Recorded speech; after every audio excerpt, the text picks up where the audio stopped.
மக்களின் முதல்வர் செல்வி ஜெயலலிதாவுக்கு எதிரான பெங்களூரு நீதிமன்ற தீர்ப்பை கண்டித்து டெல்லியில் மாபெரும் ஆர்ப்பாட்டம் நடைபெற்றது. அஇஅதிமுகவினர் மற்றும் பொதுமக்கள் ஏராளமான அளவில் கலந்து கொண்டு மக்களின் முதல்வர் செல்வி ஜெயலலிதாவுக்கு தங்களின் பேராதரவை தெரிவித்தனர்.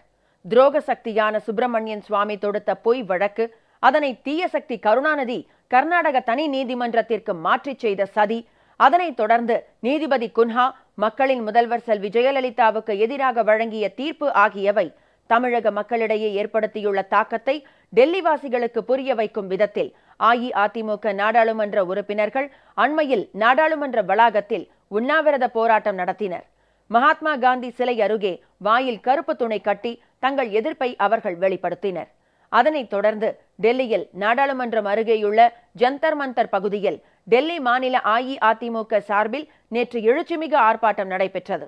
இதில் ஏராளமான அஇஅதிமுக தொண்டர்களும் பொதுமக்களும் கலந்து கொண்டனர்.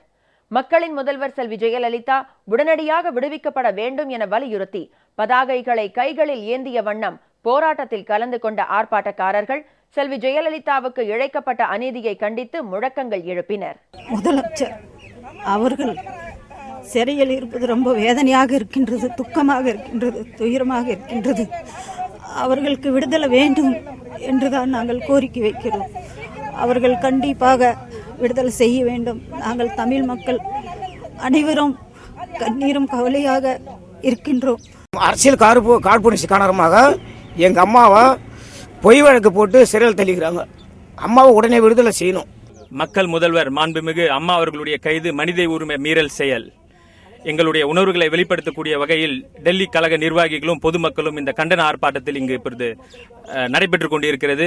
ஆர்ப்பாட்டக்காரர்கள் எழுச்சிகரமான முழக்கங்கள் எழுப்பியபடி நாடாளுமன்றம் நோக்கிச் செல்ல முற்பட்ட போது போலீசார் அவர்களை தடுத்து நிறுத்தினர்.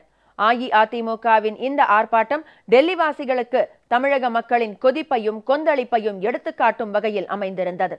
இதேபோல் அந்தமான், கேரளா, கர்நாடகா, ஆந்திரா, மகாராஷ்டிரா போன்ற பிற மாநிலங்களிலும் அஇஅதிமுக நிர்வாகிகளும் தொண்டர்களும் உண்ணாவிரதம் உள்ளிட்ட அறப்போராட்டங்களில் ஈடுபட்டு மக்களின் முதல்வர் செல்வி ஜெயலலிதாவின் விடுதலைக்காக உரத்த குரல் எழுப்பி வருகின்றனர்.